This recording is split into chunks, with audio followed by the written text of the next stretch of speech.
ये जो अमेरिका ने थोप दिया जी कार्यक्रम किसानों के ऊपर, क्या लगा है इससे निकल पाएंगे किसान या नहीं?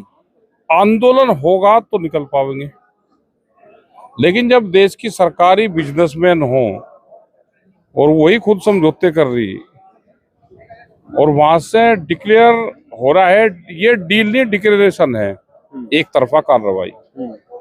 तो अगर ये समझौता हो गया तो किसानों को तो नुकसान होगा। अभी जैसे मक्का का किसान है, मक्का बाहर से आई 5 लाख टन मक्का बाहर से आई, तो उसी से ही रेट गिर गए। 1100 से 1400 रुपये का रेट है अब मक्का का। ऐसे ही दूध के रेट गिरेंगे, सेब के गिरेंगे, अनाज के गिरेंगे, अन्य फसलों के गिरेंगे, दालों के गिरेगा, नुकसान होगा। किसान क्यों नहीं समझ पा रहे इस चीज को? हमारा नुकसान होगा, किसान तो भी फिर मोदी मोदी। किसान करे क्या? किसानों के तो हाथ में आंदोलन थे, किसान तो कर रहा, लेकिन सरकार या जमीन भी छीनना चाहती है, आंदोलनों को भी बर्बाद करना चाहती है, लोग इकट्ठे ना हो तो उसकी पॉलिसी भी है। तो सरकार की पॉलिसी, किसान तो अपना जागरूक कर रहा है और उसको पता है कि आपको नुकसान होगा। तो आपको लगता है आंदोलन से ये सब सिद्ध हो जाएगा? क्योंकि पहले भी आंदोलन चले। पहले हुए तो 3 काले कानून बंद हुए, तो प्रेशर हमको बढ़ाना पड़ेगा, बड़ा आंदोलन करने पड़ेंगे। पहले भी बड़ा आंदोलन हुआ, 13 महीने मानने, अब की बार क्या पता कब मानेंगे। अब देख रहे पूरे देश भर में हम जा रहे हैं, मीटिंग है हमारी, और पूरे देश के गांव के लोग ये जरूर पूछते हैं कि इस डील से कितना नुकसान होगा। तो इसका मतलब डील के बारे में गांव के हर आदमी को पता है कि ये नुकसान का सौदा है। फिर यहाँ सबसे बड़ी चीज है कि दूध आएगा, एनिमल फीड आएगा, जो पशुओं का फीड होगा खाने का, वो आएगा। वो नॉन वेज है, मीट मिक्स मिला उसमें है। तो क्या यहाँ के पशु किसी के अंडा मीट मछली खाते हैं, लेकिन उसमें मिक्स होगा? क्या वो जो दूध देंगे वो प्योर होगा? हमारी धार्मिक भावनाएं भी आहत होगी। धार्मिक भावना इस तरह से हाथ नहीं होती, फिर गाय को कुछ बोल देगा, कोई मिथुन बता देगा, कोई गाय देसी बता देगा। चलो वो तो जो कुछ हो रही वो तो हो रही, वो खान पीन में तो नहीं, बात तो वही तो है। ये तो सीधा आदमी खाएगा इसको। भाई मुझे बता दो, जो अंडा नहीं खाता, आप इनको पूछ लो तो अंडा नहीं खाते, जिसको खा रहा है उसको दिक्कत नहीं। अब इसको दूध, आप उसका दूध दोगे तो क्या नॉनवेज नहीं है? तो ये सरकार के लोगों से पूछना चाहिए कि एक तरफ आप धार्मिक बात करते हो, दूसरी तरफ आप इस तरह का वो लेकर आ रहे हो, और दूध सस्ता रहेगा तो हमारे पशु खत्म होंगे। क्या 25 रुपए लीटर दूध आता है? घर में ही 50 रुपए से 60 रुपए कम तो घर में दूध पड़ता है, वो 25 रुपए कैसा देंगे? तो इसका मतलब ये है कि यहाँ के पशुधन को खत्म करने की एक बड़ी साजिश है। टर्की देश ऐसा ही खत्म हुआ, उसमें एक पशु नहीं। अब यूरोप से दूध आता है, अपना खत्म हो गया पशु उनका, इनका भी पशु अपना खत्म होगा, मीट माट में पशु चले जाएगा, फिर अपना यहाँ खेती भी खत्म होगी और महंगा दूध भी लग रहा लोग। ये जो 4 दिन का कार्यक्रम है, किस तरह की रणनीति बनाई जा रही है? कौन कौन बजट खेती पे है? डॉक्टर सुभाष पालेकर इसमें आएंगे, अभी तो वही अकेले हैं, क्योंकि उन्हीं का प्रोग्राम है। तो 4 दिन वही ट्रेनिंग देंगे, वे स्टेज पे रहेंगे, उनके पूरा ब्लैक बोर्ड ये सब लगेगा, वो लिखते रहेंगे, बताते रहेंगे, एक एक चीज को समझाते रहेंगे।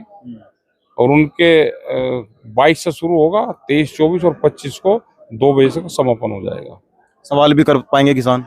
नहीं, किसी को वो है सवाल जवाब का टाइम रहता है, तो उसमें वो कर सकता है क्वेश्चन। अच्छा, जैसे बताते रहेंगे, आप उसको लिखते रहो, रिकॉर्ड करते रहो और ध्यान से सुनते रहो। सवाल जवाब का तो हजारों आदमी रहेंगे, हर आदमी का क्वेश्चन है, क्योंकि वो तो अकेला है और वे सारे नए हैं, तो ये तो सारे क्वेश्चन ही करेंगे। कोई क्वेश्चन नहीं है, आप सिर्फ वो जो कह रहे हो उसको देख लो।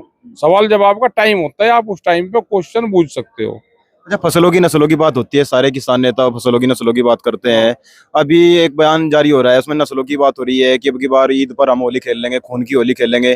तो युवा जो है इस तरफ खेल लें, कर ले काम, जेल में भी जाएंगे। हाँ, और वे थारी होली पे खेलने लगे जब क्या करोगे? मतलब जो इस तरह की राइड की बात कर रहा, वो राइडी है भाई, ना हमारा उसका कोई संबंध है। उसको जो भी कर्म कांड करना अपना कर ले, उसी की जिम्मेदारी है। संरक्षण भी तो मिल रहा है ना सरकार की तरफ से? दे रहे होंगे, जब सरकारी उन्हीं की है, सरकार तो राइड चाहिए रही। हमारे वाले क्यों उसमें गिरफ्त में फंसे रहे? अपना खेती बाड़ी पे ध्यान दे नहीं रहे, ऐसे राइडों में वो दे रहे। अच्छा, बीज जो है, अब पहले देसी बीज होते थे, अब सारे के सारे मॉडिफाई बीज हाईब्रिड आगे, और जेनेटिकली मॉडिफाइड के बाद में आएंगे। जब सीड बिल आ जाएगा, एक बीज कानून देश में आ जाएगा, तो उस टाइम पे बड़ी कंपनी मॉडिफाई जो जीएम सीड है वो लेकर आएंगे। और अभी हाइब्रिड आ रहे हैं, तो हाइब्रिड भी खतरनाक है, उसके बाद में वो तो और ही खतरनाक आएगा। इनसे कैसे लड़ पाएगा किसान? किसानों को तो जागरूक करे, किसानों को तो हिंदू मुस्लिम से अलग, वो जो बांट रहे हैं उससे अलग करना पड़ेगा। अभी तो सब उसमें उलझा दिए भाई। एक जहाज सिलेंडर का आ गया तो ऐसा लग गया कि जैसे जीत होगी और भारत युद्ध में से जीत गया हो। ये तो उलझा रखे है ना। शॉर्टेज कर दी तो इंडक्शन बिकवा दिए, कोई शॉर्टेज नहीं है कहीं पे भी, न कोई कमी है। बीजेपी वाले भी ये बात कर रहे ये तो सब अपना कर रहे, प्रचार कर रहे। अरे अपने पास में गांव में कहाँ सिलेंडर 10 साल पहले थे सिलेंडर, कहाँ इन बीमारी में बढ़ गए। सबके घरों में चूल्हे, अपना लक्कड़ का उसका इस्तेमाल करो, जनसंख्या पर नियंत्रण करो। नहीं तो 50 साल में तो जो कुछ पेड़ पाड़ सब खा जाएगा जनता, उस पर काम कर नहीं रहे। जब आज ही एक पैदा कर रहे हैं अब तो। आकार मीच रहा है, तो 50 और 100 साल बाद में क्या होगा? जब 250 और 300 करोड़ जनसंख्या यहाँ की हो जाएगी, तो जब बचेगा कुछ यहाँ पे? जनसंख्या नियंत्रण पे काम करना चाहिए सबको, सरकार को सख्ताई से इसको लागू करना चाहिए। नहीं तो यहाँ सिलेंडर क्या है, पेड़ पाड़ या कुछ नहीं मिलने का यहाँ पे।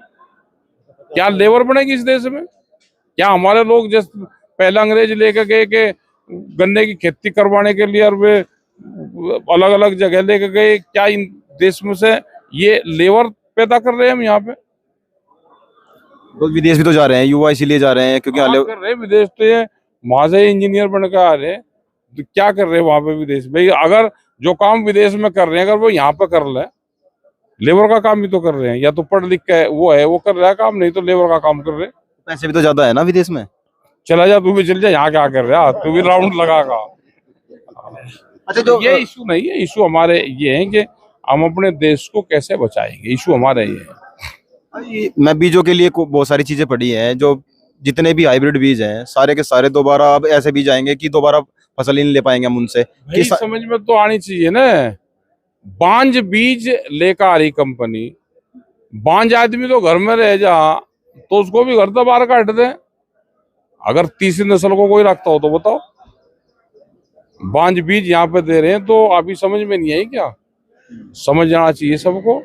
आंदोलन के लिए किसान तैयार रहेगा, नहीं तो जमीन नहीं जाएगी। जमीन महंगे होगी तो खर्चे जमीन बेच कर गुजारा कर रहे हैं। किसान जमीन नहीं खरीदा, किसान तो जमीन बेच रहा है, व्यापारी जमीन खरीद रहा। तो इससे भी लड़ पाएगा किसान? बिल्कुल लड़ेगा। जब 5 गुना 10 गुना 20 गुना 1000 गुना रेट मिलेंगे तो क्या करेगा किसान? लड़ने के लिए उसके पास है ही नहीं कुछ। उसके पास में सारी चीज है। नशे पत्ती से दूर रहे, संगठन पे ध्यान दे, अफवाहों पर ज्यादा ध्यान न दे। धार्मिक मुद्दे हमारे नहीं हैं। जो जिस धर्म में है उस धर्म को मानता है, लेकिन धर्मवाद और राष्ट्रवाद अति होगा तो उसका नुकसान होता है। अपने काम पे ध्यान दो ना, काम कुछ नहीं बना। हमारे तो शिवाला या शिवाला गांव में, यहाँ पूजा पाठ करो। गांव में वो जो खेड़ा होता है जिसको भूमिया बोलते हैं, वे हमारे कौन मने कर रहा है यहाँ पे? बताओ मुझे, कौन सा जा रहा? कितने लोग मंदिर में जाते हैं, लेकिन ईद पे जरूर भी होली खेल लेंगे। उनसे क्या कहना चाहिए ऐसे लोगों से? ऐसे लोगों से भाई बचकर हो। वे कम से कम पहले एक साल मंदिर में जाएं, वहां पर जाएं। कोई गायत्री मंत्र आता हो, कोई दूसरे मंत्र आते हो, या लड़ाई भिड़ाई आ रही, युवाओं को इस चीज से पकड़ लेना चाहिए कि आपको कौन इस तरफ लेकर जा रहा। या तो जो मंत्री हैं, एमएलए हैं, उनके लड़के साथ हो, अगवानी कर रहे हो, तो आप बिल्कुल खेल लो।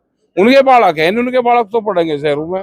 आप यहाँ काम मकान रोड़े रुक के में आपको जा रखा है, इससे दूर रहना चाहिए।